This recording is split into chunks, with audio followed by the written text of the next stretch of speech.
He learned this conversation because this is. No, I'm gonna talk about X-Men first. Okay, X-Men. Yeah. I want to talk about X-Men. Okay, come on. Well, have you seen Apocalypse or something? No. Oh, good. We're gonna talk about We've that. already talked about that. Well, not for the show though. I'm just saying we already talked about talking about it in front of the show, but you never talked about talking about it and talking about it. So now we're talking about it. Did you talk about it? I don't think we talked about it. No.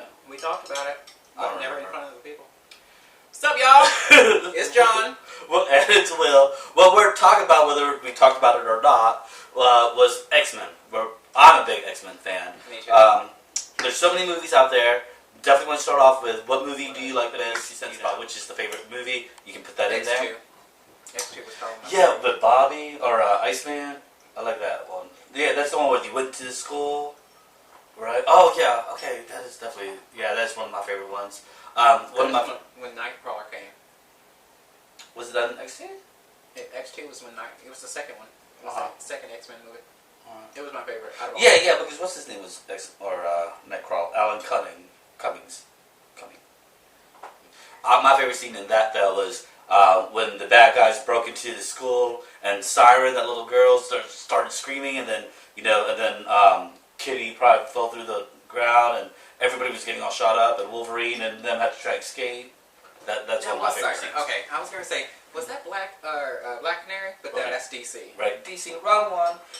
DC has its moments too, but we're not talking about that right now. So, with this What You're Watching episode, is going to be about X-Men. I rewatched Apocalypse. Now, when I first watched it, I thought it was, I'm comparing it just like with everybody else, comparing it to the comic books and stuff like that, so it definitely fell short in that aspect. I thought the storyline was a little bit muggy.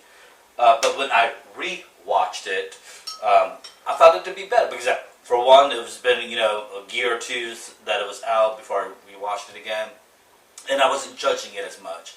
And on there, I definitely liked it better watching it the second time around because I liked how with James McAvoy with Professor X, how he did his little speech in there, and the graphics were pretty good. Right. Nightcrawler versus Angel, that was good. I really loved, and I wish, and this was one of the things that Nightcrawler was in that one too. Mm-hmm. He had a newer guy, I don't know his name, but he did a really good job with Nightcrawler. I like the way he looked, and I hate the young guy. Yeah, because I hate the whole. They went back in time. The whole storyline is all off, but they did have Jubilee in it, so props to that. But also, I wanted to see more of Storm and Psylocke. Those have always been two of my favorite characters.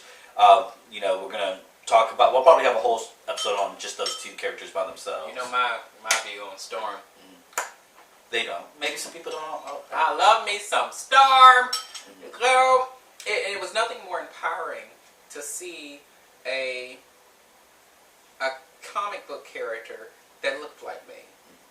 It was identifying, and to me, it made all the difference, and that's why I fell in love with the show, because, you always have the Supermans, the Wonder Womans, the Wolverines, but all of them, they don't really look like me. But then you had Storm, this bad bitch that came down, and she can control the weather.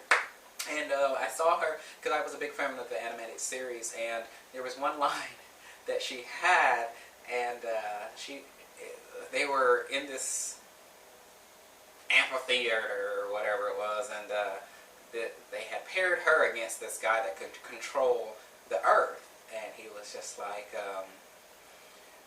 how can you fight when the ground beneath you betrays you?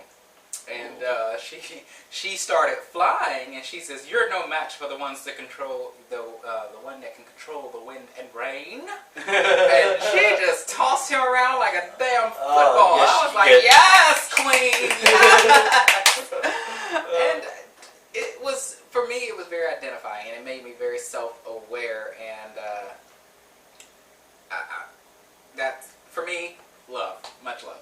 Definitely. And she wasn't a damsel in distress. I mean, she's had her drama and stuff like that, too, throughout the comics and the movies and stuff like that. But she's always been a strong, independent woman, even growing up in the streets of Cairo when she was a little petty thief. And I did like how they had that backstory. And I do like the actress who played her in X-Men Apocalypse. Like, all the actors and stuff like that, I have no problems with.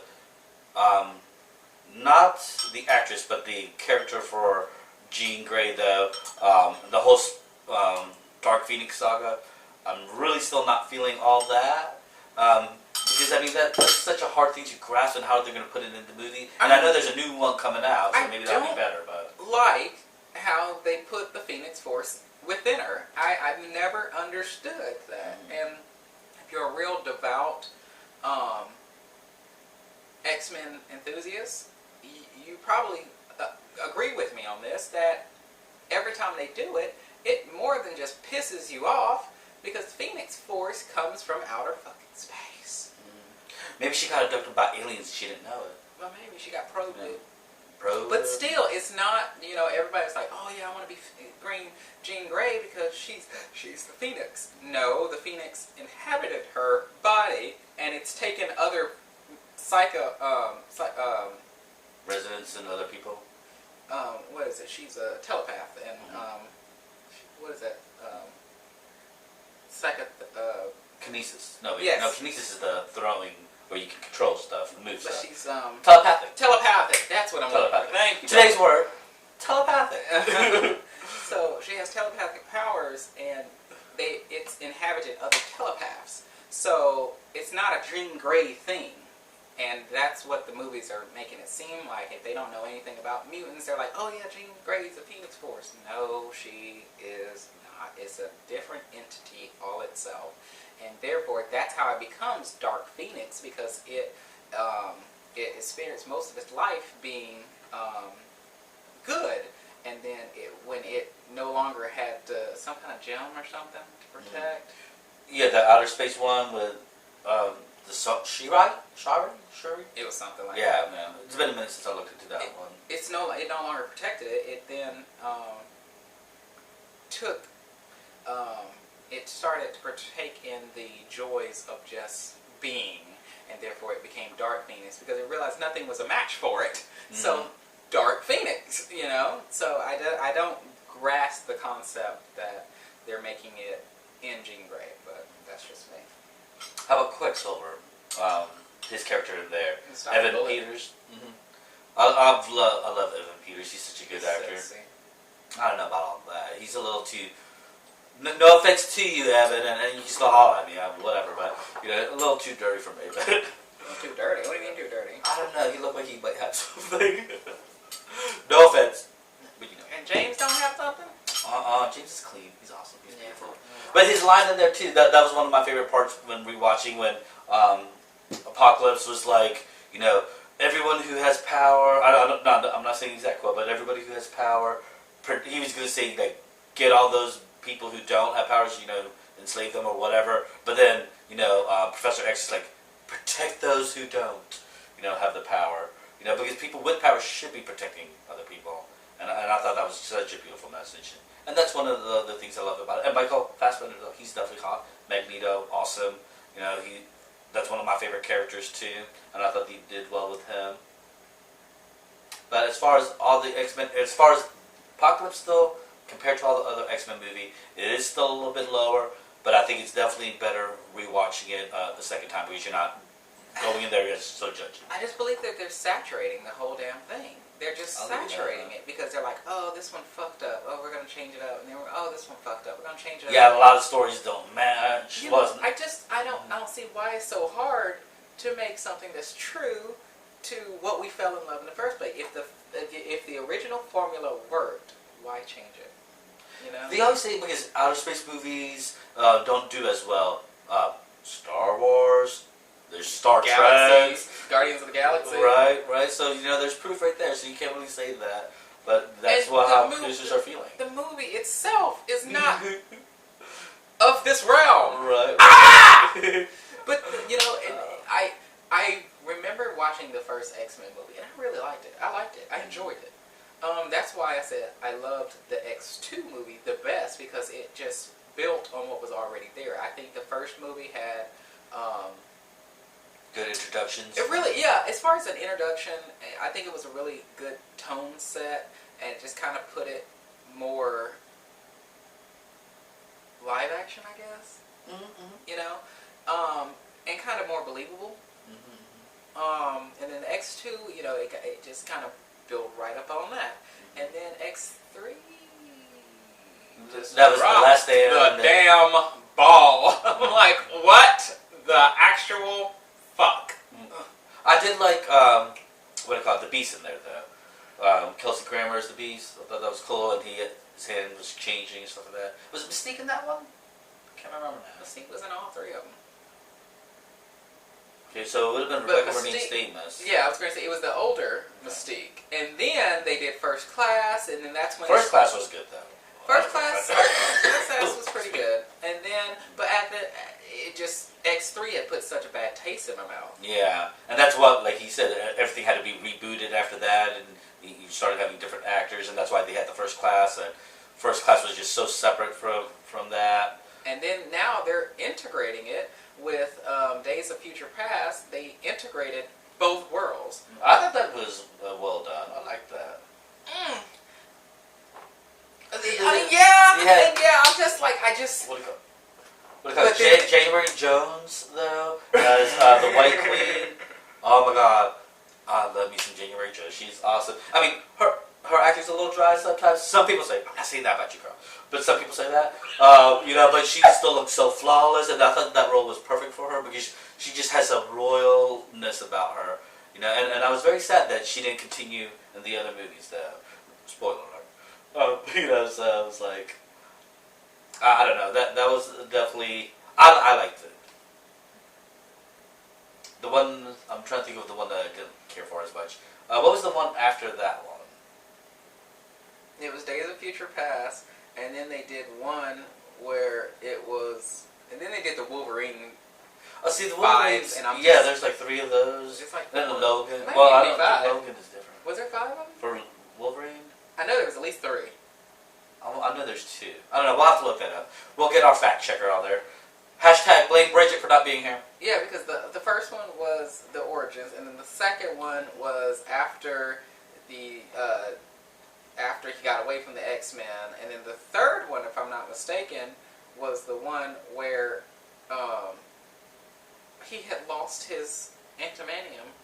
Oh, then that must be Logan. I haven't watched that one, so. No, and then no. Logan was after all. Oh, so there is still a third one? Okay, yeah, see, I don't remember the third. But hold on. Oh, see, now I'm getting confused with the X2 because I was thinking, what's the one where it had that Asian girl and she was like X2. a Wolverine? Was that X2? That was X2. Oh, see, that was I told you, I X2 totally was the forgot all shit! about her. X2 Totally forgot about was the motherfucking shit! Okay. I was Well, like, do you agree on yes! Yes, queen! Slay! And they set that up perfectly. He was like, did his thing, and she just went, and the things came out, yes! I think I lit that motherfucking theater up. I was like, yes! Tear his ass up, girl! And I'm sorry, I know she was bad, but she was being controlled by Stryker. So, she wasn't really bad, but yes! Tear his ass! Ah! And she did that quick punch. Right. I was just like, ah! Very, very well. But that's what movies are supposed to do. And if you're not, and for me, if I don't get that thrill of watching it and just the life of it all, for me, it's just like, it's just a movie. Because, I grew up with X-Men. I did. And, Takes you out of your everyday world. And that's what it's supposed to do. Especially, like these action movies when it's a action comic. It's supposed to just light something in you. To this day, I watch Lord of the Rings, and I'm just like, yes! It's creating emotion. I just think it was Nice very fantasy world. well done. But I just I think they keep fumbling. Well, yeah, and then also with their storylines, it keeps dragging out. It's like still the same thing: good versus evil. Humans versus mutants. I want to see some other kind of different thing. I don't know how they can change it up, or you still always have to have a good versus evil type aspect, I guess. But it does seem a little bit long in the tooth and overplayed. Well, I think if they just followed the freaking comics the way that it was supposed to be followed, they would have a better turnout. I think the best rendition of a crossover, and especially keeping it the way it was supposed to be, was what, Watchmen? Watchmen? Yeah, Watchmen was pretty good. I didn't read the stayed- comics of that though. It So- was a book. I have it. I can give it to you. I can let you watch it. But yeah, it stayed exactly, or damn near exactly, the comic, and that's why it was so well received. The ones that knew about it, but then again, its problem was there wasn't a whole big following to begin with. And it was a bit dark though too. It was, but then again, DC has been very dark with when they portray things. They're not afraid to kill and be gritty, and that's I guess it adds more to it too. Marvel's more kid friendly. DC is more adult I can oriented. see that. Yeah. So, but Watchmen, it stayed true, but then there was just such a small group that knew about it, so everybody else was just like, what is a Watchman? What is Watchmen? I don't even know what that is. So, But they really did have really good graphics also. Patrick Wilson's in it, love him.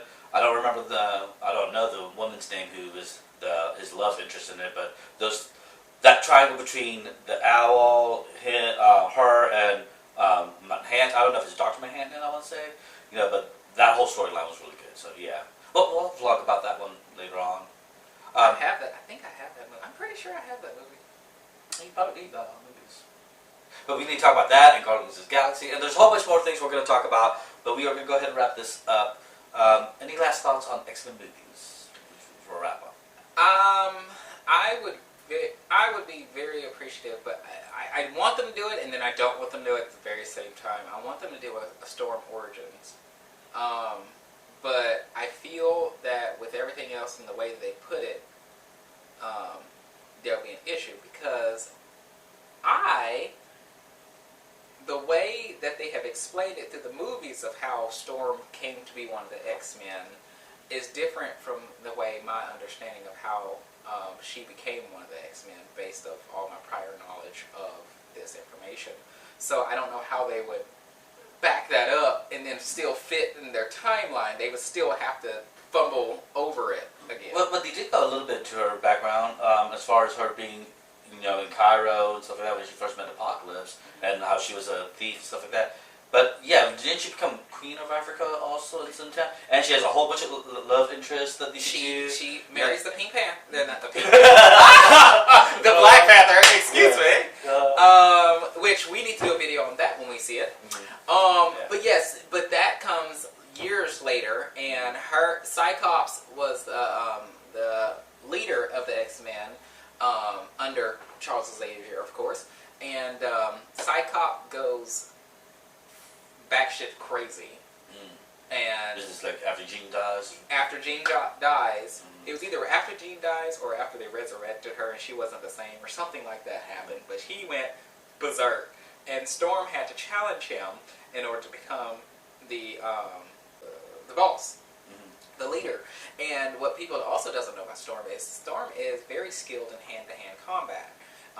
She doesn't just rely on her powers. She's actually very martial arts trained. Yeah, because there was the whole thing where she was with, I want to say the Morads or something like that, where she was underground, and her and that girl Callisto, she had like an eye patch. In the comics, she has an eye patch and like a switchblade, and there's like a whole bunch of fighting. I forgot all about that. Yeah. See, there's a lot of things you can do with Storm, and that should be a whole new vlog anyway. That we want to talk about black superheroes or African Americans in comics, however you want to phrase it. Because everybody's all about Pink Panther. Now you got me saying all about Black Panther right now. But there was Luke Cage before, and he has his own series now, so that's doing well. There was Blade. Why did he say Black Panther is the first one? Blade had like 3 movies. I know he had at least 3. Yes, he had 3. Yeah, and he was the main character on there. Who else am I forgetting? I already said Luke Cage. There's a whole bunch of people. Michonne from Walking Dead. So she's been in the comics for a long time. There's just a whole bunch of other people. Oh, back in the day, there was a cartoon called Shocker, it's Shocker. And then there's also a TV show now, though, called Black Lightning. So there's a lot of different, portrayals of African America back then and now. And I'm glad they're finally getting their chance to spotlight. So I think Storm should have her own movie. If you want to go always running off on people's coattails, there you go. So give her her own movie. that, and but no, what I'm saying, not it's just not the aspect of like her backstory, like how she became an X-Men. Because in the first X-Men movie, it drops that she was one of the first.